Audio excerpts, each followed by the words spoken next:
I'll be your huckleberry. I'll be your dark and scary. I'll be your man of the hour, Mr. Churchstone Sour. All right, morning, y'all. Hey, we are fixing to do oil changes on our generators, but we did some research and found out that there are none of these online yet on YouTube because these are brand new and they were just put out in when? April 5th, Ryobi of this year, April 5th of 2019. These inverter generators just came out, so these are still brand new. So, and we have two of them. So we're going to change the oil, and we're going to show you how to change the oil in these. And I think mine's got probably about maybe 20 to 25, maybe 30 hours on it, and Chunky's has got maybe 80. And we were wanting to do it after 8 hours. Well, that kind of didn't work, but we're doing the oil changes today. So we're going to set this camera up. I'm going to turn around and I'm going to show an up close picture of this Ryobi. So that way, if you guys have one of these, then you guys can use this as an educational video. So this is what we have. We have a Ryobi 3400 running watt, 4000 startup. And it's got the two or four 20 amp plugs and then the one 30 amp plug for the RV. So, and I will take a look at the side. Who like to play Vanna White? So this is what it looks like from the side. It also has a CO is a CO2? Yes, CO automatic shutdown if it detects it. Okay. It's on this side though. So what we're going to show you close up first is here's the engine. There's your oil fill. There's your drain plug. I don't know if you guys can see that. I think you're going to be able to see that. But there's your drain plug there. Your oil fill is over here. And we are going to do the oil change, and we're going to try to keep it to where you guys can see what we're doing. We're just doing it on the tailgate of my truck. The only problem I see is they put the oil drain right on top of the frame, so we got to figure out how we're not going to get oil everywhere when we change the oil in this. That's the only downfall that I see so far about it. I will tell you that we have ran these things, and they are really pretty freaking decent on fuel. They're very efficient and they're quiet as hell. And I ran mine that 10 hours that one day, and I only used, what, a half a tank? Half to 3/4. But I was only running a laptop and a plotter and lights. So, I mean, still, 10 hours and I only used a half a tank of fuel. That's pretty daggum good for this. So, I'm going to shut up and we're going to get started.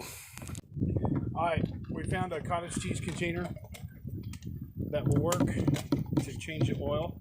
So what we're going to do, we're going to set this thing. I'll wait till Chunky gets ready. All right, so what I'm doing is I'm cutting the edge out of this cottage cheese container. I know it might be kind of hard to see. All I want to do is cut this container and then have it, and then have a little run drip. So I want to make a, hopefully it's not going to, it's hard to do this because the knife is so damn sharp.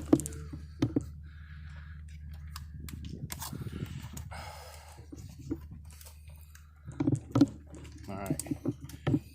So what I'm going to do is I'm going to cut this and put this under here, and then let the oil run down in so I still have the sides of the container to catch the oil when I go to take it out. So, unfortunately, we can't get to my tools. Point where the bolt is. So, the oil drain is right here. So I'm just going to use a crescent wrench.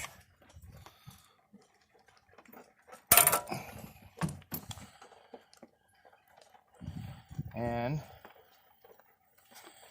make sure this thing is under here because I don't want oil coming back all over the frame.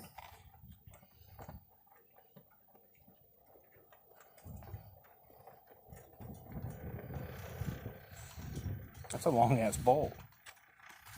And there she goes. Definitely need it changed. Yeah. So the bolt's kind of long, so be prepared for that. Let me get a rag. Sorry, I'm reaching in front of the camera. But you see that the lid will help keep it off of the frame.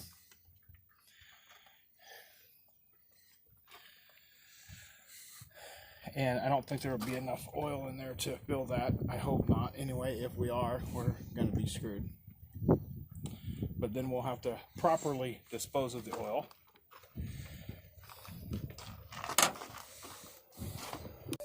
Okay, as you can tell, this container is like almost completely full, and I don't want to drag that out. Now, I will tell you, a little bit of the oil did drain out on the frame, and there's nothing you can do about that. That's one of those things. You're damned if you do and you're damned if you don't. But that's why I put the floor mat underneath. I don't know if you guys see that, but I have a old truck floor mat that I put down on my tailgate so I wouldn't spread oil everywhere. Okay, so we got it all cleaned up. Gonna put the drain plug back in.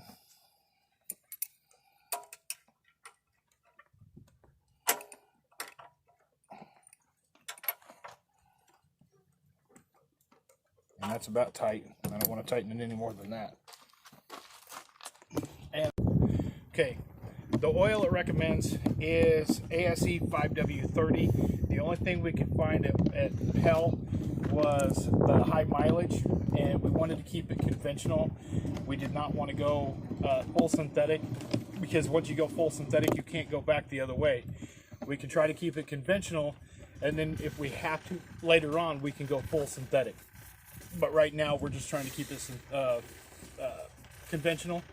So it's ASE 5W30, and that's what we have. We went ahead and got a high mileage too. Yeah, we got the high mileage. Well, that's all they had in the 5W30.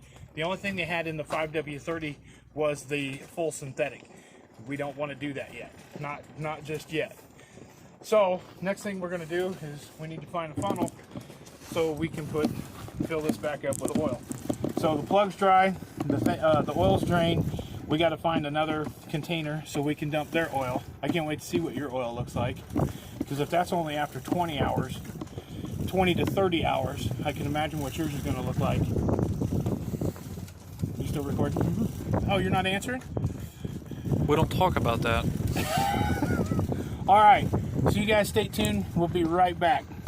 Okay, we're going to try to do this with a paper plate, but we just know we are going to have to go very, very slow at doing this because we do not have a small funnel right now. We tried to use a couple of other funnels we had, but all we're going to do is we're going to start off and just go really slow at this and see if this is going to work.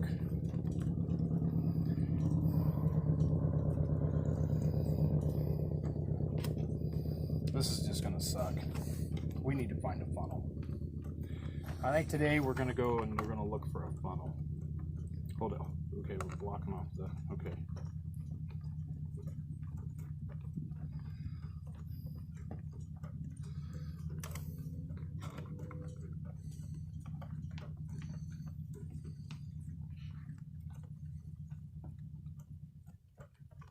It's dripping down the side of the bottle. There's nothing I can do about it.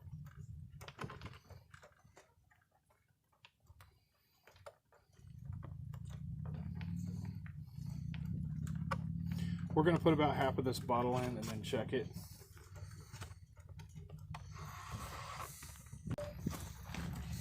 Alright, y'all, we got about half of it in.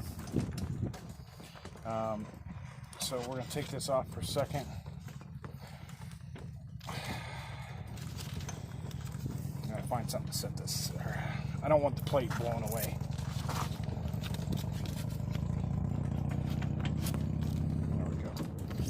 Okay, so we got about half of that cord in. We're going to check it real quick. Make sure that you guys screw the cap all the way in when you check the oil.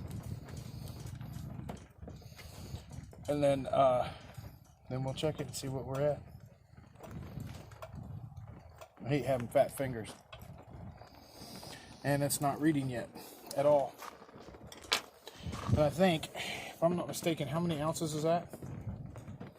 That's the empty one. 16. 16? It says 1 quart.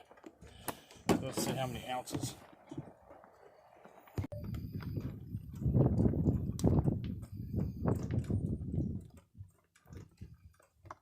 Oh shit. course, I'm missing half of it.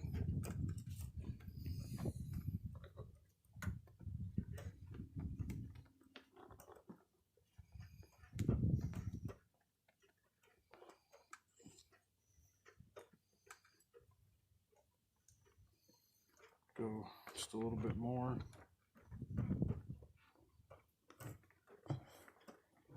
Okay, so we put more oil in it, and I made a little bit of a mess. It would be wise to find a funnel that would fit this. And if you guys want to know how to put this thing together, I have another video that shows how you put this together. You get the wheels and the handle and stuff on. Most of it comes together, but there's a few parts you have to put onto it. And then let's take this back out. And it is about halfway up. So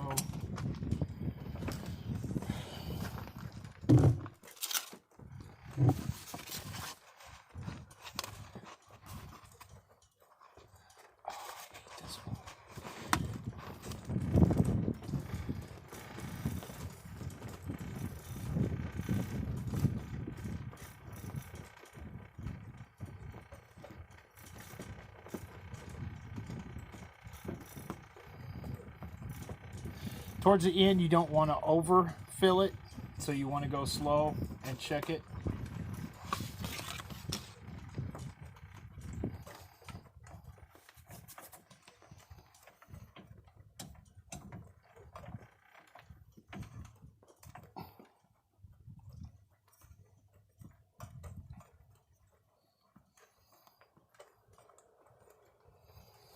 About 3/4.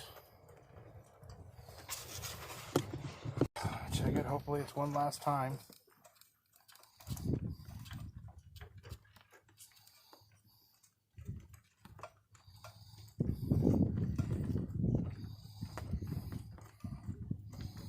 And that is full. So number one inverter generator is done. We have changed the oil in it. Like I said, if you guys are interested to see how these are put together, like I said, these are brand new as of March 5th, 2019 is when Ryobi came out with these. April. I'm sorry. April 5th of 2019 is when these came out. So these are brand new. And me and Chunky did a lot of research on YouTube. There are none of these online yet. I have not seen one online. We have not seen any videos on them. So hopefully, and in the description, we will have the model number, serial number, and everything about this. So if you pick one of these up, you will know how to do the oil change and everything. And I will try to put that as the name of the video, and do the oil change and everything on this particular model. And, oh, he's going to start it real quick.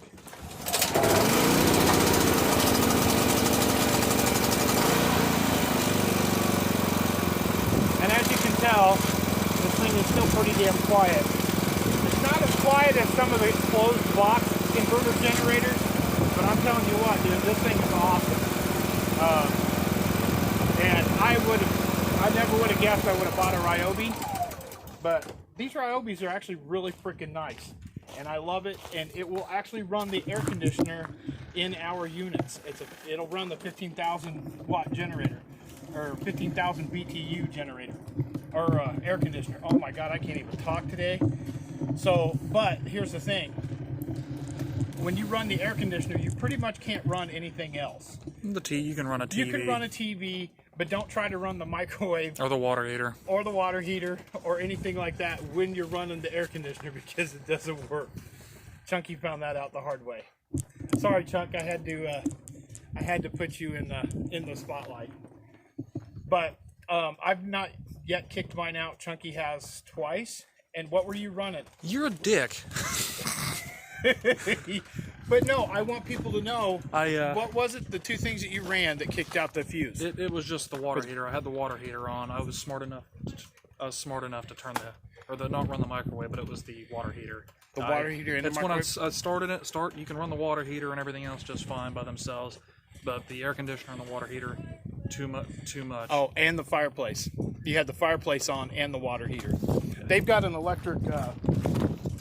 Tell them about the fireplace you have. Or you tell them, because it's your fireplace, not mine.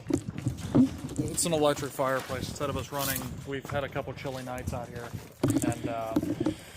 and this thing, instead of running the propane to run the furnace, we just have a little electric fire. Well, it's not little, but it's an electric fireplace, and of course it consumes more wattage. Water heater in the fireplace, once again, it equals what that thing will run. But yeah, air conditioner, no water heater. Air conditioner, no microwave. But we've run 3 TVs, the air conditioner, 2 game systems, and a DVD player all at the same time with no issue. Yeah. Just no water heater. Yeah. So that's to let you guys know what this thing can run. And I mean, it's just a small one. It's a 4,000 starting watt, and it's a 3,400 running watts. So this little thing can do a lot, whether you believe it or not. So I'm pretty happy with it. I think you guys are pretty happy with yours, aren't you, Chunk? We love it.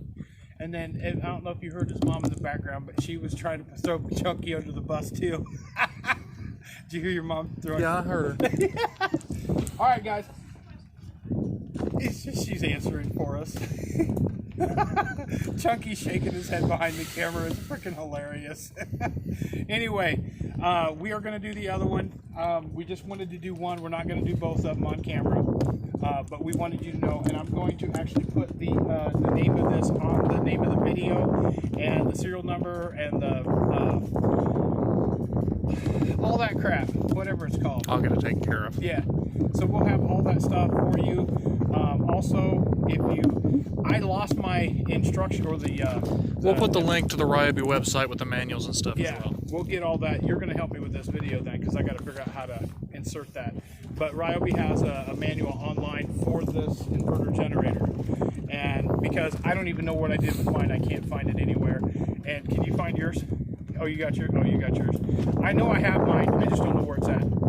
So anyway, we'll be back with another clip. You guys hang on. All right, Joe, I'm back with the next clip. Just wanted to show you something else that we had to do today. And if you're doing any kind of camping, whether you're living full-time in an RV or going out like every other weekend or whatever, you always want to keep your grills clean. We just took Chunky's and Cat's, and we took it apart, and we literally, let me turn this off. Let me turn this around.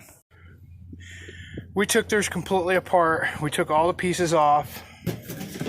That's supposed to be a little bit more level than it is. Did you tighten that down really tight? No, that doesn't even get bolted down. You bent that in. No, because when I had it on the wash thing, it wasn't bent. Very easy to So, anyway, but you take these and put these back on. I got it. You put it back on. But we cleaned everything on this because his grill was catching fire. And that's one thing you don't want to do, whether you're just out for a weekend or anything like that. And we have found out in the bottom there was a lot of grease buildup, and it goes just like that. And we cleaned it all up for him. It looks like it's brand new, besides the crispy marks, which you're not going to ever get rid of those. But we did it good, didn't we? Mm-hmm. Then I just cleaned mine off from the outside. Mine's on, so I have to be very careful. So mine's kind of hot. And all I did was clean my grate off a little bit better.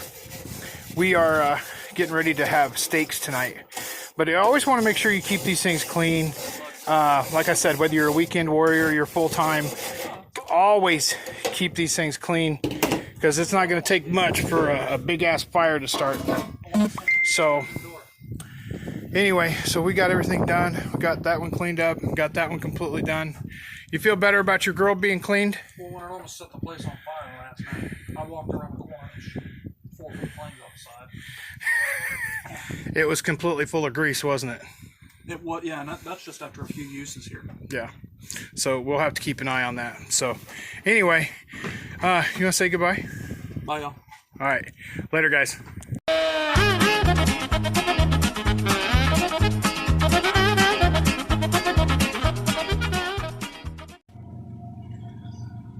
Alright, Joe, thanks for joining the video. I figured I haven't done a story time in a while, so I figured I'd tell one. Back in 2001 or 2002, when I first moved out to Washington, I had started a job down there, and I was working, doing remodels. Well, on my way home from work one night, my truck broke down. Yes, and I had a little fucking shit Ranger, and I had just bought it when I got out there. I had a Ford Probe that I drove all the way out there and sunk some money into trying to fix it, and I couldn't fix it, so I got rid of the Probe. I bought a little Ford Ranger for I think like $300. You get what you pay for. So anyway, I was driving home, my truck broke down, and I was literally waiting there for about 2 hours. Nobody stopped. This is out in Washington, so I'm going to tell you right now, there's a lot of people in Washington that are stuck up as shit. So anyway, sitting there for 2 hours, finally State Patrol pulls up. And it was a chick. It was a female officer. And she goes, you've been waiting here? And I said, yeah, I've been waiting here for about 2 hours, and nobody would stop. And I didn't have a cell phone on me at that time. And she goes, well, where you going? I said, I'm just going to Elma, or like right outside of Elma where I live. And she goes, well, at least can I give you a ride there? I'm like, that's cool. And then before I got in the car, I said, oh, wait. Hey, can you do me a small favor? She goes, well, yeah, sure. What is it? I said, can you put me in cuffs and sit me in the back seat of your car? And then that way when you pull up, you can get my wife out of the house. She's like, yeah, sure. No problem. No. So she put me in handcuffs, put me in the back seat of the car. We got to the house, and she walks up the door, and she had the windows cracked so I could hear her. And she goes, are you Anita Stevenson? She says, yeah. Says I got your husband here in the back of the car. Well, I think at that time I was her boyfriend, so it wasn't a husband yet. And no, it was after I was married, because Gabby came outside. Gabby was crying her eyes out that her daddy was in the back of the police car. She says, yeah, I caught him doing some unlegitimate stuff alongside the highway. And so my ex is like, oh my God, she was crying. My daughter was crying. And I'm sitting in the back seat trying not to laugh. And then finally she goes, no. He put me up to it. He wanted me to put him in the back of the car with the handcuffs on. And so, oh yeah, Anita beat the shit out of me that night too. She goes, don't you ever do that shit to me again like that. I thought it was hilarious. But that's one of the stories I wanted to tell. It's just a short one, but I love all you guys. I hope you guys' weekend went well. Love one another, be kind to one another, and live life to the fullest, because tomorrow's not promised. God bless each and every one of you. I love you, and y'all have a great pudding-tastic night. And make sure every day and night, and make sure the rest of your life is pudding-tastic. Y'all take care. I love each and every one of you. Have a great one, guys. Later. So put your drinks up for the weekend, 'cause them work days sure been creeping. What's up? Is anybody gonna get tore